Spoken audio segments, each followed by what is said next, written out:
வணக்கம் ஃப்ரெண்ட்ஸ், சின்ன மருமகள் சீரியலில் இன்னைய எபிசோடில் என்ன நடக்குதுன்னு பார்க்கலாம் வாங்க. காலில் கட்டோட வீல் சேரில் இருக்க தமிழ்ச்செல்வி ஒரு தட்டை எடுக்க ட்ரை பண்ண வலி தாங்க முடியாமல் கத்திடுறாங்க. உடனே சேது எழுந்து போய் ஒரு தட்டை எடுத்து அதில் சாப்பாடை போட்டு குழம்பு ஊற்றி கொடுக்குறாரு. தமிழ் சேதுவையும் தட்டில் அவர் போடுற சாப்பாட்டையும் மாறி மாறி பார்த்துக்கிட்டே இருக்காங்க. அவங்க மனசுக்குள்ள அப்படியே மத்தாப்பு பொரிஞ்சிட்டு இருக்க, பேக்ரவுண்டில் பாட்டு ஓடிட்டு இருக்க அவங்களுக்கு அவங்க சின்ன சிரிப்போட பார்த்துட்டு இருக்க. என்ன பார்க்குற, இந்தா சாப்பிடு அப்படின்னு சேது தட்டை நீட்ட ஒண்ணுமே பேசாம சிரிப்போட வாங்கிக்கிறாங்க. அவங்க இந்தா தண்ணி அப்படின்னு அதையும் கையில கொடுத்து வீல் சேரை அவரே தள்ளிட்டு வந்து அவரு சாப்பாட்டு தட்டு இருக்க இடத்துல வச்சுட்டு போய் ஒரு டீப்பாய் ஒன்னு எடுத்துட்டு வர்றாரு. டீப்பாய் மேல தட்டையும் தண்ணியையும் வாங்கி வச்சுட்டு சாப்பிடு, இங்க என்ன பார்வை, சாப்பிடு அப்படின்னு வெறப்பா சொன்னாலும் அக்கறையா ஒவ்வொன்னையும் பார்த்து பார்த்து செய்யறாரு சேது. அவரு சாப்பிட ஆரம்பிக்க தமிழ்ச்செல்வி சாப்பிடாம அவரையே பார்த்துட்டு சின்ன சிரிப்போட உட்கார்ந்து இருக்காங்க. என்ன இவ இப்படி பாக்குறான்னு நினைக்கிற சேது பார்த்துக்கிட்டே இருந்தா என்ன அர்த்தம், சாப்பிட வேண்டியது தானேன்னு சொல்லு அப்படின்னு தலையாட்டினாலும் தமிழால உடனே சாப்பிட முடியல. காலையில என்ன ஹாஸ்பிட்டலுக்கு கூட்டிட்டு போனதுக்கும் ரொம்ப நன்றி. அந்த நேரத்துல எங்க என்ன கூட்டிட்டு போக மாட்டீங்களோன்னு நினைச்சிட்டேன். ஆனா நீங்க யோசிக்காம ஹாஸ்பிட்டலுக்கு கூட்டிட்டு போயிட்டீங்க, ரொம்ப நன்றின்னு ரொம்ப நெகிழ்ந்து போய் தமிழ்ச்செல்வி சொல்லிட்டு இருக்க. இதெல்லாம் ஒரு விஷயமாங்கிற மாதிரி சாப்பிட்டுக்கிட்டே இருக்காரு சேது. தமிழ்ச்செல்வி அவரையே ரசிச்சு பார்த்துட்டு இருக்க. டக்குன்னு சேதுவுக்கு பொறையேறிட அவரே லெஃப்ட் ஹேண்டால அவர் தலையில மட்டுன்னு தட்டிக்கிறாரு. அவர் இந்த பக்கமும் அந்த பக்கமும் பார்க்க தமிழ்ச்செல்வி உடனே அவங்களுக்கு கொடுத்திருந்த தண்ணி செம்பு எடுத்து நீட்டுறாரு. அவர் தலையை தட்டிட்டு இருக்க, குடிங்க அப்படின்னு தமிழ்ச்செல்வி நீட்ட செம்புக்குள்ள தலையை விட்டு தண்ணியை குடிச்சிட்டு இருக்காரு. கொஞ்சம் குறைஞ்ச உடனே செம்பை கீழே வச்சுட்டு, இங்க பாரு டாக்டர் 1 மணி நேரத்துக்கு ஒருக்கா உன் காலில் என்ன தேய்க்க சொல்லியிருக்காங்க. நீ எங்கேயாச்சும் போகணும்னா தூக்கிட்டு போக சொல்லியிருக்காங்க. உன்னை பார்த்துக்கவும் செய்யணும்னா வீட்டில் யாராவது இருக்கணும். உங்க அப்பத்தாவோ அம்மாவோ இல்லை உன் தங்கச்சியோ யாரையாவது வந்து இருக்க சொல்லு. இன்னைக்கு காலையில என் கண்ணு முன்னாடி அடிபட்டு கிடந்த ஐயோ பாவம்னு தூக்கிட்டு போனேன். இங்க பாரு, சும்மா எல்லா நேரமும் உனக்கு ஒத்தாசை பண்ணிட்டு இருக்க முடியாது. பாதி நேரம் வீட்டுல இருப்பேன், மீதி நேரம் வீட்டுல இருக்க மாட்டேன். அம்பிட்டு தான் சொல்லுவேன் பாத்துக்க அப்படிங்கிறவரு தண்ணி செம்ப தூக்கி மேல வச்சுட்டு தட்டை தூக்கிட்டு போயிடுறாரு. அடேங்கப்பா, என்ன பேச்சு பேசுறாரு, எப்படி பொரியிறாரு அப்படின்னு தமிழ் அவரையே ரசிச்சு பார்த்துக்கிட்டு இருக்காங்க. இன்னமும் அவங்கள சுத்தி ஓடிட்டு இருக்க மியூசிக்கும் பாட்டும் குறையவே இல்லை. உன்ன போல ஒருத்தரை நான் பார்த்ததே இல்லை, உன் உசுர பார்த்துன்னு பாட்டு ஓடிட்டு இருக்க. தமிழ்ச்செல்வி சந்தோஷமா அதை ஃபீல் பண்ணிட்டு இருக்காங்க.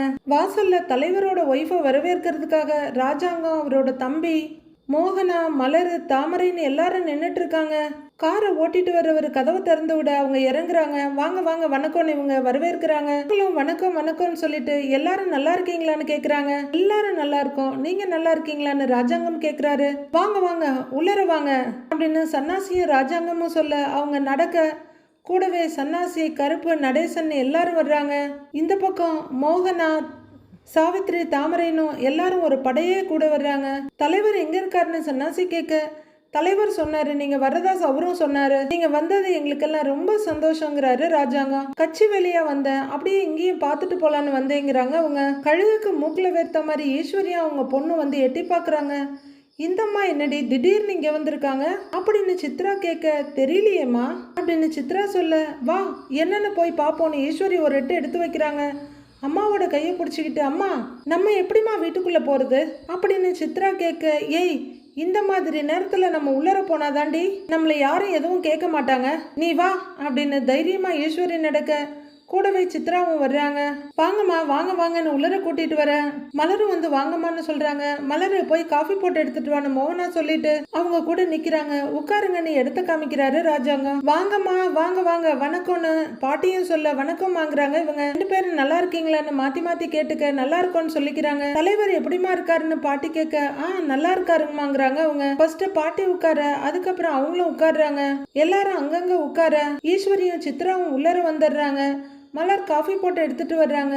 எல்லாரும் நல்லா இருக்கீங்களா அப்படின்னு பொதுவா கேக்குறவங்க சித்ராவை பார்த்து ஈஸ்வரியை பார்த்து நல்லா இருக்கீங்களான்னு கேட்க, நல்லா இருக்கோன்றாங்க அவங்களும். சாவித்திரி, தாமரையும் அவங்கள முறைச்சிட்டு இருக்க. சன்னாசியும் இதுங்க எதுக்கு உள்ளர வந்ததுன்னு பாக்குறாரு. மலர் காஃபியை நீட்ட தேங்க்ஸ்மான்னு அவங்க எடுத்துக்கிறாங்க.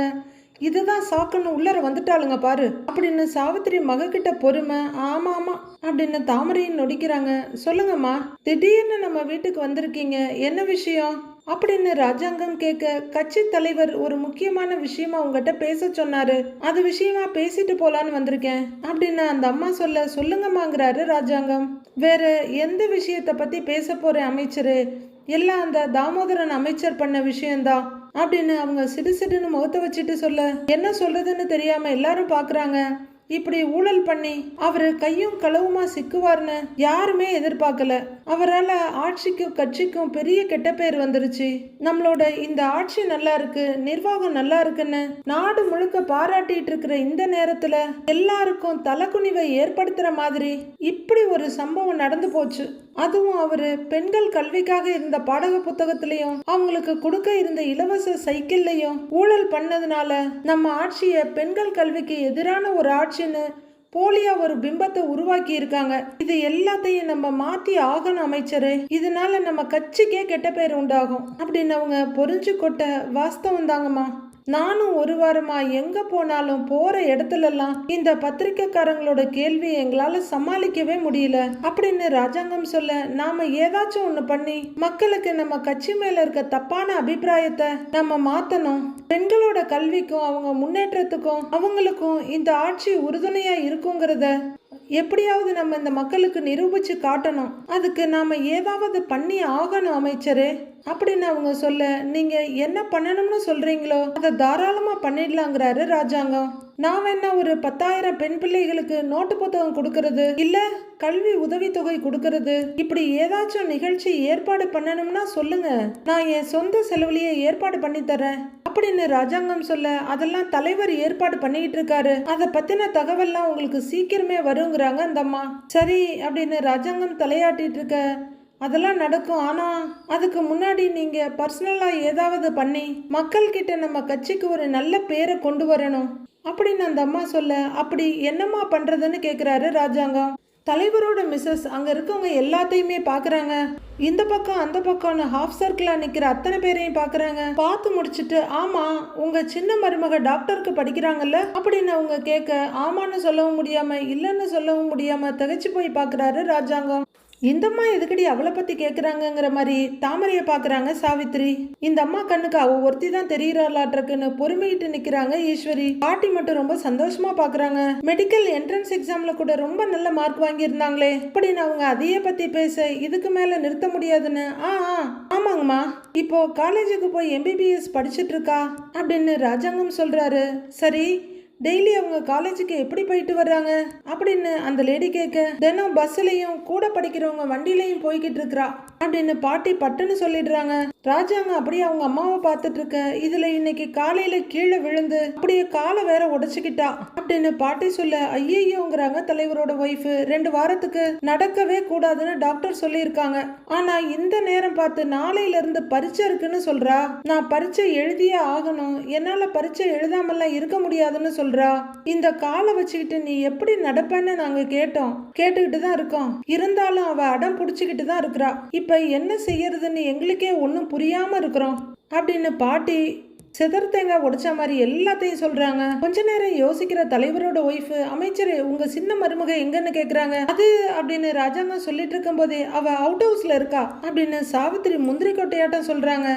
ராஜாங்கம் அவங்கள ஒரு பார்வை பார்த்துட்டு இருக்க, அவுட் ஹவுஸ்லயா அப்படின்னு அவங்க கேட்க, அது ஒண்ணும் இல்லம்மா, இப்போ பரீட்சை வர்றதுனால இங்க அவுட் ஹவுஸ்ல தனியா இருந்து படிக்கிறதுனால எந்த தொந்தரவும் இல்லாம இருக்கும், அதனால பரீட்சை முடியற வரைக்கும் நான் அங்கேயே இருந்து படிக்கிறேன்னு சொல்லியிருக்கா அப்படின்னு மோகனா சமாளிச்சிட, பரவாயில்லையேன்னு ராஜாங்கம் சிரிக்க, ஓ அப்படின்னு அந்த லேடி சொல்ல, ஆமாங்கம்மா அப்படின்னு பாட்டியும் சமாளிக்கிறாங்க. நாங்களும் அதுக்கு சரின்னு சொல்லிட்டோம் அப்படின்னு மோகனா சொல்ல, ஓ அப்போ நாளைக்கு தான் எக்ஸாமான்னு கேக்குறாங்க தலைவரோட மிஸ்ஸஸ். ஆமாங்கம்மா நாளையில இருந்து பரீட்சை ஆரம்பிக்குது அப்படின்னு மோகனா சொல்ல, தலைவரோட மிஸ்ஸஸ் ஏதோ கணக்கெல்லாம் போடுறாங்க. அமைச்சரே எனக்கு ஒண்ணு தோணுதுன்னு ராஜாங்கத்தை பார்த்து சொல்லுங்கம்மாங்கிறாரு அவரு. நாளையில இருந்து காலேஜ் எக்ஸாம் முடியற வரைக்கும் நீங்களும் உங்க பையனும் சேர்ந்து ஏன் உங்க மருமகளை இந்த 4-5 நாளைக்கு காலேஜுக்கு கூட்டிட்டு போக கூடாது அப்படின்னு அவங்க கேட்க, ராஜாங்கத்துக்கு உள்ளுக்குள்ள சுருக்குன்னு இருக்குது. 4 கூட்டணி கதிகலங்கி போய் பாக்குறாங்க.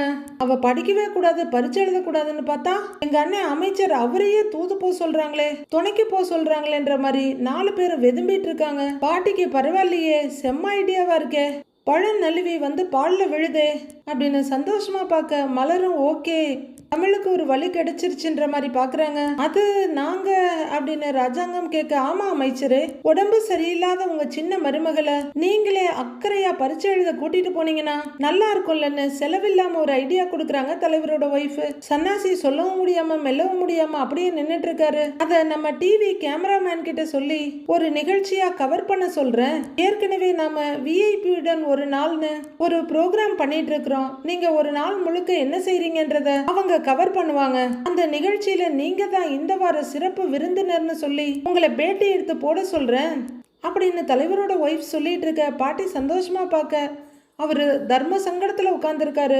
மக்கள்லாம் இதை டிவியில பாக்குறப்போ ஒரு அமைச்சரா இருந்துகிட்டு மருமகளோட கல்விக்கு இவ்வளவு ஒத்துழைப்பு கொடுக்கறாருன்னு உங்க மேலேயும் நம்ம கட்சி மேலேயும் அவங்களுக்கு ஒரு நல்ல அபிப்பிராயம் வரும்ல அப்படின்னு அவங்க சொல்ல, அம்மா அதுக்காக நான் போய் எப்படின்னு ராஜாங்கம் யோசிச்சுட்டு இருக்க. அருமையான யோசனைப்பா அப்படின்னு அசால்ட்டா கோத்து விட்டுடுறாங்க பாட்டி. தலைவரோட ஒய்ஃபும் ஆமான்ற மாதிரி சந்தோஷமா பார்க்க, இதை மட்டும் செஞ்சுட்டா கட்சிக்கு வந்து கெட்ட பேர் காணா போயிடும் அப்படின்னு பாட்டி சொல்ல, ஆமான்ற மாதிரி சிரிச்சுட்டே தலையாடுறாங்க தலைவரோட ஒய்ஃப். மொத்த என்னத்தை நீங்க பாட்டுக்கு வாய வச்சுட்டு இருக்காம சும்மா அவரை கோத்து விடுறீங்க அப்படின்ற மாதிரி மோகனா பாட்டியை பார்க்க, சன்னாசியும் அம்மாவை பார்க்குறாரு. அதையெல்லாம் கொஞ்சம் கூட கண்டுக்காத பாட்டி, நீங்க கவலையப்படாதீங்க, இந்த விஷயத்த நாங்க பாத்துக்கிறோம் அப்படின்னு சொல்லிட அசந்து போய் அம்மாவை பாக்குறாரு ராஜாங்கம். ராசாங்கமும் சேதுவும் என்ன தமிழ்ச்செல்வியை கூட்டிட்டு போறது, மொத்தமா நாங்க எல்லாரும் சேர்ந்து போய் தமிழ்ச்செல்வியை பரீட்சை எழுத வச்சு கூட்டிட்டு வரோம் அப்படின்னு அரசியல்வாதி மாதிரி வாக்குறுதிகளை அள்ளி வீசிட்டு இருக்காங்க பாட்டி.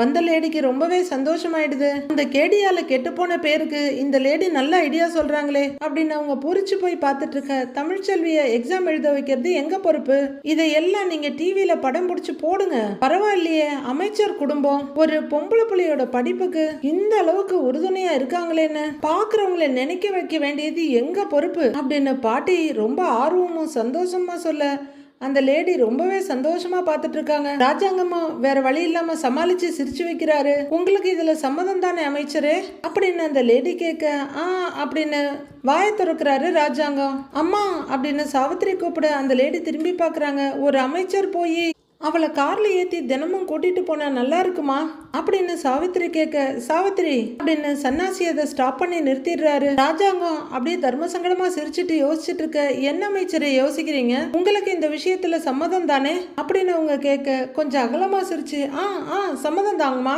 தலைமையை இதை செய்யன்னு சொல்லும் போது நான் செய்யாம இருப்பேனா, நீங்க சொன்ன மாதிரியே நான் அதை பண்ணிடுறேம்மா அப்படின்னு ராஜாங்கம் சொல்ல, மிஸ்ஸஸ் தலைவர் ரொம்ப சந்தோஷமா சிரிக்கிறாங்க. பாட்டி மலர் மோகனாலாம் சந்தோஷமா பார்த்துட்டு இருக்க. செம்ம கடுப்புல புழுங்கிட்டு இருக்காங்க.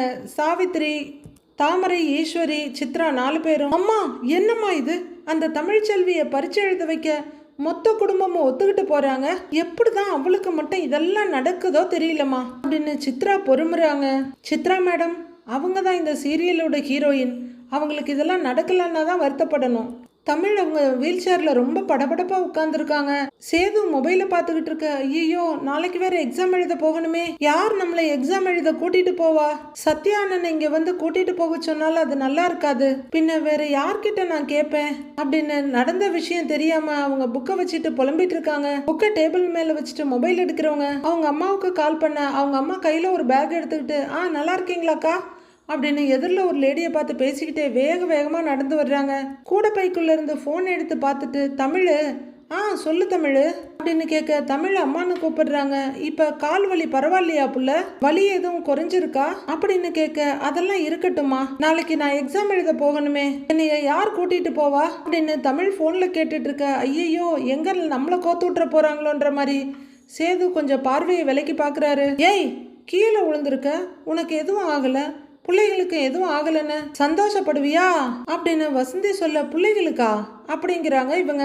ஐயோன்னு நாக்க கடிச்சிக்கிற வசந்தி, பிள்ளைக்கு தாண்டி, பிள்ளைக்கு எதுவும் ஆகலன்னு சந்தோஷப்படுவியா, அதை விட்டுட்டு இப்படி பரீட்சையை பத்தி பெருசா பேசிக்கிட்டு இருக்கிற அப்படின்னு வசந்தி சொல்ல, அதுக்காக பரீட்சை எழுதாம என்ன வீட்டுல உட்கார்ந்துருக்க சொல்றியா, என்னாலலாம் அப்படி இருக்க முடியாதுமா, நான் கண்டிப்பா பரீட்சை எழுதியே ஆகணும் அப்படின்னு தமிழ்ச்செல்வி சொல்ல, தமிழ் நான் வேணா உங்க அப்பாவை அனுப்பிச்சு விடவாடின்னு கேக்குறாங்க வசந்தி. மா நானே அவர்கிட்ட பேச மாட்டேன்னு உனக்கு தெரியும்ல, அப்புறம் எதுக்கு அவரை அனுப்பி விடவான்னு கேக்குற அப்படின்னு தமிழ் கத்த. வேற யாரடி இருக்காங்க?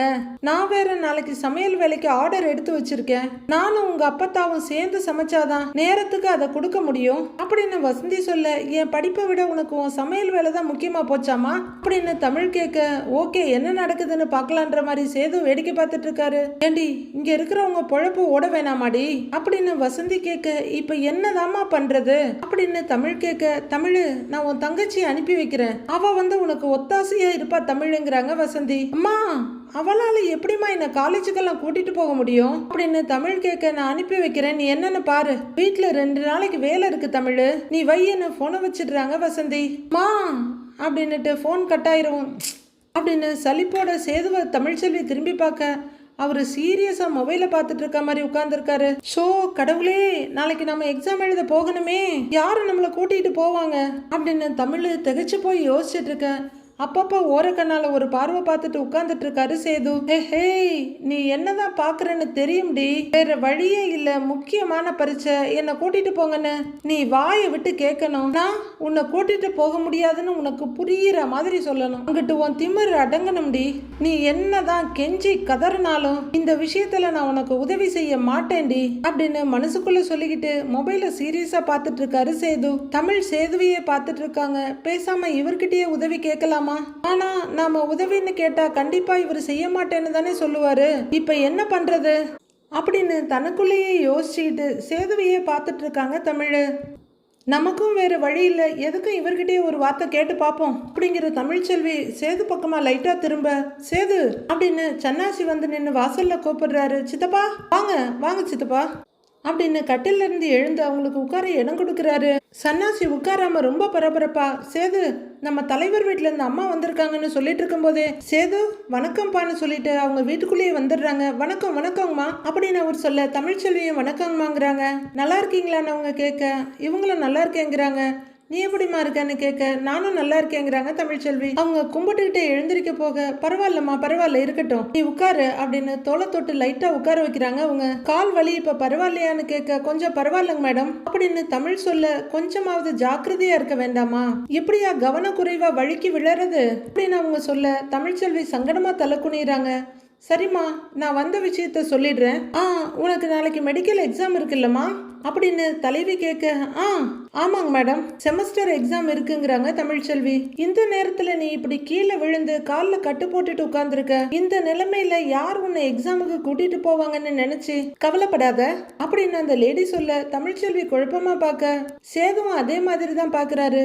ஈஸ்வரியும் சாவித்திரியும் அந்த லேடியை மட்டும் இல்ல தமிழ்ச்செல்வியை சேர்த்து வெட்டி போடணுங்கிற மாதிரி பாக்குறாங்க. உன் மாமனார் ராஜாங்க ஐயா, உன் வீட்டுக்காரர் சேது, அப்புறம் குடும்பமா எல்லாரும் சேர்ந்து உன்னை எக்ஸாம் எழுத கூட்டிட்டு போவாங்க சரியான அந்த லேடி கேட்க, தமிழ்ச்செல்விக்கு சந்தோஷம் தாங்க முடியல.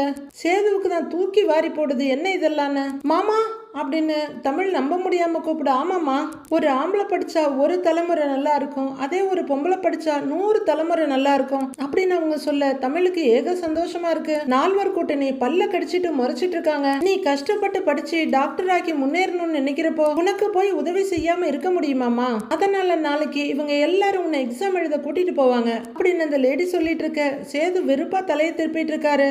ச்சே நாம இவளுக்கு எப்படிலாம் நோஸ் கட் கொடுக்கணும்னு நினைச்சு வச்சிருந்தா, ஒண்ணுமே இல்லாம புஸ்வானமா போயிடுச்சேன்னு அவர் முகத்துல ஏமாற்றமா இருக்கு. என்னங்க அமைச்சர் ஐயா நான் சொல்றது சரிதானேன்னு அந்த லேடி கேட்க, அவரும் சமாளிப்பா சிரிச்சுட்டா, ஆமாங்கம்மா கண்டிப்பாங்கிறாரு. இப்ப உனக்கு சந்தோஷம் தானேன்னு அந்த லேடி கேட்க, ரொம்ப சந்தோஷம் மேடம் அப்படின்னு தமிழ் சொல்ல, என்னப்பா சேது அப்படின்னு அவங்க கூப்பிட, எங்கேயோ பார்த்துட்டு இருந்த சேது பட்டுன்னு திரும்புறாரு. அப்பா இதுக்கு சரின்னு சொன்னதுக்கு அப்புறம் வேற என்னங்கம்மா இருக்கு, கண்டிப்பா பண்ணிடலாங்கம்மா அப்படின்னு சேது சொல்ல, தமிழ்ச்செல்வி தாமரைப்பூ மாதிரி மலர்ந்து போய் அவரை பாக்குறாங்க. நீங்க கவலையே படாதீங்கம்மா, சரியா நடக்குதான்னு பாக்குறதுக்கு தானே நான் இருக்கேன் அப்படின்னு பாட்டி வாலண்டியரா வந்து வண்டியில ஏறிக்கிறாங்க. போன தடவை நீங்க வந்தப்ப உங்க நம்பரை நான் வாங்கி வச்சிருக்கேன்ல, அப்படி ஏதாவது இதுல தடங்கள் ஏற்பட்டா உடனே உங்களுக்கு போனை பண்ணிடுறேன் அப்படின்னு இன்டைரக்டா ஒரு மிரட்டலும் கொடுக்குறாங்க பாட்டி. என்ன நான் சொல்றதுன்னு பாட்டி கேட்க, இதுல ஏமா தடங்கள் வரப்போகுது அப்படின்னு அந்த லேடி கேட்க, அதானேங்கிற மாதிரி பாட்டி தலையாட்டுறாங்க. ராஜாங்க ஐயா ஒரு விஷயத்த செய்யணும்னு முடிவு எடுத்துட்டாருன்னா அதை நல்லபடியா செஞ்சு முடிக்காம விட மாட்டாரு. என்னங்க ஐயா அப்படின்னு சர்டிபிகேட் கொடுத்துட்டு அந்த லேடி கேட்க, இந்த அளவுக்கு அம்மா என் மேல நம்பிக்கை வச்சிருக்கிறதுக்கு ரொம்ப நன்றிங்கம்மா அவர் கையெடுத்து கும்பிடுறாரு. அப்ப நான் வரேம்மா, உடம்ப பாத்துக்கோ, வரேன்ப்பா சேது அப்படிங்கிறவங்க அந்த கேங் பக்கம் திரும்பி நான் கிளம்புறேங்கிறாங்க. வாங்கம்மா போலாம் அப்படின்னு ராஜாங்கம் சொல்ல அந்த லேடி வெளியே வர மொத்த கூட்டமும் பின்னாடியே வர்றாங்க. அங்க நிக்கிற ராஜாங்கம் சேதுவையும் தமிழ்ச்செல்வியும் ஒரு பார்வை பார்த்துட்டு வெளியில வர்றாரு. இப்ப மொத்த குடும்பமும் அவுட் ஹவுஸ் வாசல்ல நின்னு தலைவரோட ஒய்ஃபை கார்ல ஏத்தி விடுறாங்க. அவங்க அங்கிருந்து கிளம்ப எல்லாரும் பை சொல்லிட்டு நிக்கிறாங்க. என்னென்ன இது, ஏதோ ஊருக்குள்ள உங்க கட்சியோட பேரு கெட்டு போயிருங்கிறதுக்காக நீங்க போய் அவளை போய் பரீட்சை எழுத கூட்டிட்டு போலாமான்னு அப்படின்னு சாவித்திரி கேட்க ராஜாங்கத்துக்கும் அது சங்கடமா தான் இருக்கு. இதோ ஆரம்பிச்சுட்டாளுங்க பாரு சகுனி வேலைய அப்படின்னு பாட்டி மலர பாக்குறாங்க. இதை அந்த அம்மா சொல்ல சொல்ல எங்களுக்கு பயங்கரமா கோவம் தானே வந்தது அப்படின்னு சாவித்திரி சொல்ல மாமான்னு ஈஸ்வரி கூப்பிட திரும்பி பாக்குறாரு. அவளையே நாம வேணான்னு சொல்லி கோர்ட்ல விவாகரத்து கேஸ் நடத்தி வீட்டை விட்டு ஒதுக்கி அவுட் ஹவுஸ்ல தங்க வச்சிருக்கோம். இப்ப கட்சி தலைவரோட சம்சாரம் சொல்லிட்டாங்கிறதுக்காக நாம எல்லாருமே அவளுக்கு பணிஞ்சு போற மாதிரி இருக்கு அப்படின்னு ஈஸ்வரி உசுப்பேத்தி விடுறாங்க. ராஜாங்கமும் எரிச்சலா இதை கேட்டுக்கிட்டு பார்த்துட்டு நிக்கிறாரு. அடுத்து என்ன நடக்க போகுதுன்னு மண்டே பார்க்கலாம் friends. Have a happy weekend. Thank you so much.